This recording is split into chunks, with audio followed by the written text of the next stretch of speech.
മലയാളി വാർത്തയിലേക്ക് സ്വാഗതം. രാജ്യത്തെ തന്നെ ഒന്നടങ്കം നടുക്കിയ കേസായിരുന്നു ആദ്യ പാഴ്സൽ ബോംബ് സ്ഫോടനം. ഭുവനേശ്വറിലാണ് ഇത് നടന്നത്. അന്ന് നടന്ന പൊട്ടിത്തെറിയിൽ 2 പേരാണ് അതിദാരുണമായി തന്നെ കൊല്ലപ്പെട്ടത്. ഇപ്പോൾ കേസിൽ വിധി പുറത്തു വന്നിരിക്കുകയാണ്. കേസിൽ പ്രതിയായ മുൻ കോളേജ് പ്രൊഫസർക്ക് ജീവപര്യന്തം തടവ് ശിക്ഷയ്ക്ക് വിധിച്ചിരിക്കുകയാണ് കോടതി. ഒഡീഷയിലെ കോളേജിൽ ഇംഗ്ലീഷ് പ്രൊഫസറായിരുന്ന പുഞ്ചിലാൽ മെഹറിനെയാണ് കോടതി ശിക്ഷിച്ചത്. അതുപോലെ പ്രതി 50,000 രൂപ പിഴയൊടുക്കണമെന്നും കോടതി ഉത്തരവിടുകയും ചെയ്തിട്ടുണ്ട്. 2018 ഫെബ്രുവരി 23-നാണ് കേസിനാസ്പദമായ സംഭവം നടന്നത്. ഒഡീഷയിലെ പട്നാഗട്ടിൽ പാഴ്സൽ ബോംബ് പൊട്ടിത്തെറിച്ച് നവവരനായ യുവാവും ബന്ധുവായ 85 വയസ്സുകാരിയും ദാരുണമായി കൊല്ലപ്പെട്ടിരുന്നു. പട്നാഗട്ട് സ്വദേശിയും സോഫ്റ്റ്വെയർ എഞ്ചിനീയറുമായ സൗമ്യ ശേഖർ സാഹു, ഇദ്ദേഹത്തിന്റെ ബന്ധുവായ ജന്മണി എന്നിവർക്കാണ് സ്ഫോടനത്തിൽ ജീവൻ നഷ്ടമായത്. സൗമ്യ ശേഖറിന്റെ വിവാഹം കഴിഞ്ഞ് വെറും 5-ാം ദിവസമായിരുന്നു ദാരുണ സംഭവം നടന്നത്. അന്ന് വിവാഹം കഴിഞ്ഞ് വെറും 5 ദിവസം മാത്രമായിരുന്നു. സ്ഫോടനത്തിൽ സൗമ്യ ശേഖറിന്റെ ഭാര്യ റീമയ്ക്ക് ഗുരുതരമായി തന്നെ പരിക്ക് പറ്റിയിരുന്നു. 2018 ഫെബ്രുവരി 18-നായിരുന്നു സൗമ്യ ശേഖർ സാഹുവിന്റെയും റീമയുടെയും വിവാഹം നടന്നത്. വിവാഹ തിരക്കുകൾ കഴിഞ്ഞ് 5-ാം നാളാണ് സൗമ്യ ശേഖർ സാഹുവിന്റെ പേരിൽ ആ വീട്ടിലൊരു പാഴ്സൽ എത്തിയത്. അതൊരു പക്ഷേ അവരുടെ സന്തോഷവും ജീവനുമെല്ലാം എടുക്കുന്ന ഒരു സമ്മാനമായിരിക്കുമെന്ന് തുറക്കുന്ന നിമിഷം വരെ ആരും കരുതി കാണില്ല. വിവാഹ സമ്മാനം എന്ന് പറഞ്ഞായിരുന്നു പാഴ്സൽ ഡെലിവറി ചെയ്തിരുന്നത്. വീട്ടിൽ ഉച്ചഭക്ഷണം തയ്യാറാക്കുന്ന സമയമായിരുന്നു അത്. ദമ്പതിമാരും ബന്ധുക്കളും ചേർന്ന് അടുക്കളയിൽ വെച്ച് തന്നെ വിവാഹ സമ്മാനം തുറന്നു നോക്കി. പക്ഷേ പെട്ടി തുറന്ന ഉടൻ വൻ പൊട്ടിത്തെറിയാണ് ഉണ്ടായത്. വിവാഹ സമ്മാനം എന്ന പേരിലാണ് പ്രതി പുഞ്ചിലാൽ മെഹർ ബോംബ് പാഴ്സലാക്കി അയച്ചത്. തുടർന്ന് നവദമ്പതിമാരും ബന്ധുക്കളും സമ്മാനം തുറന്നു നോക്കുന്നതിനിടെ സ്ഫോടനമുണ്ടാവുകയും അവിടെ വെച്ച് തന്നെ 2 പേരും കൊല്ലപ്പെടുകയായിരുന്നു. ഗുരുതര പരിക്കേറ്റ റീമ ആഴ്ചകളോളം ആശുപത്രിയിൽ ചികിത്സയിൽ കഴിഞ്ഞു. സ്ഫോടനത്തിൽ വീട്ടിലെ അടുക്കളയിലും നാശനഷ്ടമുണ്ടായി. സാധനങ്ങളെല്ലാം തന്നെ ചിന്നിച്ചിതറി. വിവാഹ സമാനമായി എത്തിയ പാഴ്സൽ പൊട്ടിത്തെറിച്ച് നവവരനും ബന്ധുവും മരിച്ച സംഭവം ദേശീയ മാധ്യമങ്ങളിലടക്കം വന്ന വലിയ വാർത്തയായിരുന്നു. പാഴ്സൽ ബോംബ് അയച്ചത് ആരെന്ന് കണ്ടെത്താൻ പോലീസ് നടത്തിയ അന്വേഷണത്തിൽ കാര്യമായ വിവരങ്ങൾ ലഭിച്ചില്ല. ഇതോടെ ഒഡീഷ ക്രൈംബ്രാഞ്ച് അന്വേഷണം ഏറ്റെടുത്തു. 100-ലേറെ പേരെ സംശയത്തിന്റെ അടിസ്ഥാനത്തിൽ പോലീസ് ചോദ്യം ചെയ്തു. ഒടുവിൽ പോലീസിന് ലഭിച്ച ഒരു കത്ത് കേന്ദ്രീകരിച്ച് നടത്തിയ അന്വേഷണത്തിലാണ് പ്രതി പുഞ്ചിലാൽ മെഹർ കുടുങ്ങിയത്. ഇന്ത്യയിലെ ആദ്യത്തെ പാഴ്സൽ ബോംബ് കേസായി ദേശീയ മാധ്യമങ്ങൾ വിശേഷിപ്പിച്ച സംഭവത്തിൽ ആദ്യം ഒഡീഷ പോലീസും പിന്നീട് ഒഡീഷ ക്രൈംബ്രാഞ്ചുമാണ് അന്വേഷണം നടത്തിയത്. പ്രതിയെക്കുറിച്ച് യാതൊരു സൂചനകളും ലഭിക്കാതിരുന്ന കേസിൽ അന്വേഷണം വഴിതെറ്റിക്കാനായി പ്രതി തന്നെ പോലീസിന് എഴുതിയ ഒരു കത്താണ് ഒടുവിൽ കേസിൽ വഴിത്തിരിവായത്. തുടർന്ന് പോലീസ് ശാസ്ത്രീയമായ അന്വേഷണത്തിനൊടുവിൽ പ്രതിയായ പുഞ്ചിലാൽ മെഹറിനെ അറസ്റ്റ് ചെയ്യുകയായിരുന്നു.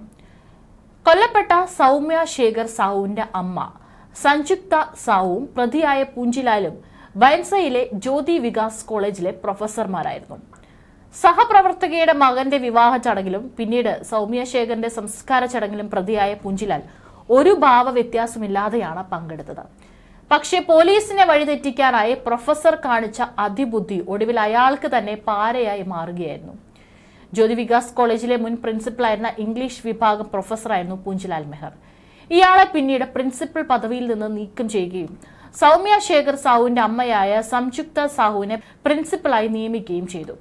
ഇതിന്റെ പക മൂലമാണ് പാഴ്സൽ ബോംബ് സ്ഫോടനത്തിൽ കലാശിച്ചതെന്നായിരുന്നു അന്വേഷണ സംഘത്തിന്റെ കണ്ടെത്തൽ.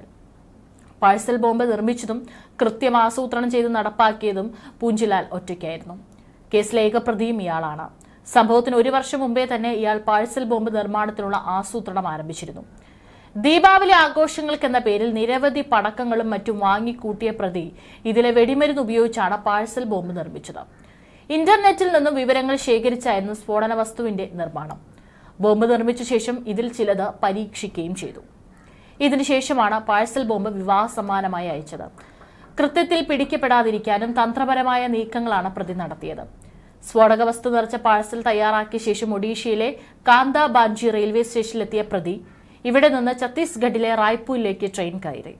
സ്ഫോടനം നടന്ന പട്നാഗട്ട് ടൗണിൽ നിന്ന് 250 കിലോമീറ്ററോളം അകലെയുള്ള റായ്പൂരിലെത്തിയ ശേഷം അവിടെ നിന്നാണ് പ്രതി കൊറിയർ ഏജൻസി വഴി പാഴ്സൽ അയച്ചത്.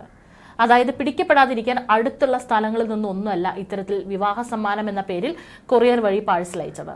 യാതൊരു തെളിവുകളും ഇല്ലാതിരിക്കാൻ CCTV ക്യാമറകളൊന്നും ഇല്ലാത്ത ഒറ്റപ്പെട്ട സ്ഥലത്തുള്ള കൊറിയർ ഏജൻസി ഓഫീസാണ് പ്രതി തിരഞ്ഞെടുത്തത്. തുടർന്ന് കൊറിയർ ഏജൻസിയിൽ SK ശർമ്മ എന്ന പേരിൽ വ്യാജ വിലാസം നൽകി പാഴ്സൽ ബുക്ക് ചെയ്തു. ഇതിന് പിന്നാലെ പ്രതി ട്രെയിനിൽ തിരികെ ഒഡീഷയിലേക്ക് മടങ്ങി. ഫെബ്രുവരി 20-ന് ഒഡീഷയിലെ പട്നാഗട്ടിലെ കൊറിയർ ഓഫീസിലെത്തിയ പാഴ്സൽ 3 ദിവസം കഴിഞ്ഞാണ് സൗമ്യ ശേഖർ സാഹുവിന്റെ വീട്ടിലെത്തിയത്.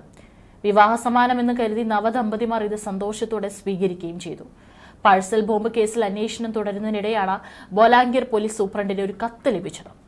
ബോംബ് സ്ഫോടനത്തിൽ പിന്നിൽ 3 പേരാണെന്നും സംഭവത്തിന് കാരണം സൗമ്യ ശേഖർ കാണിച്ച വിശ്വാസവഞ്ചനയാണെന്നാണ് കത്തിലുണ്ടായിരുന്നത്.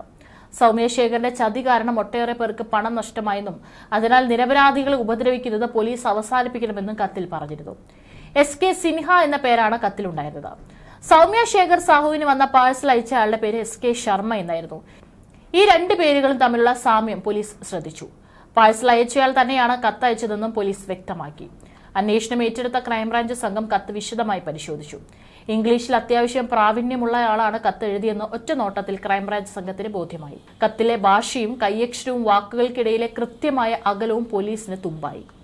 ഇതോടെയാണ് കോളേജ് അധ്യാപികയായ സൗമ്യ ശേഖർ സാഹുവിന്റെ അമ്മയിൽ നിന്ന് പോലീസ് വിവരങ്ങൾ ശേഖരിച്ചത്. കത്ത് പരിശോധിച്ച സംയുക്ത സാഹു നല്ല പരിചയമുള്ള കയ്യക്ഷരവും എഴുത്ത് രീതിയുമാണെന്ന് ഒറ്റ നോട്ടത്തിൽ തന്നെ മൊഴി നൽകി. ഇതോടെ ഇവരുടെ സഹപ്രവർത്തകനായ പുഞ്ചിലാൽ മെഹറിലേക്ക് അന്വേഷണം നീണ്ടു. പ്രതിയുടെ വീട് പരിശോധിച്ച പോലീസ് സംഘത്തിന് ചില നിർണായക തെളിവുകൾ ലഭിച്ചു. ഇതോടെ പ്രതിയെ കസ്റ്റഡിയിലെടുക്കുകയും ചോദ്യം ചെയ്യലിൽ ഇയാൾ കുറ്റം സമ്മതിക്കുകയുമായിരുന്നു. പ്രതിയുടെ മൊബൈൽ ഫോണും ലാപ്ടോപ്പ്, ഹാർഡ് ഡിസ്കുകളും പെൻഡ്രൈവുകളും പോലീസ് പിടിച്ചെടുത്തിരുന്നു.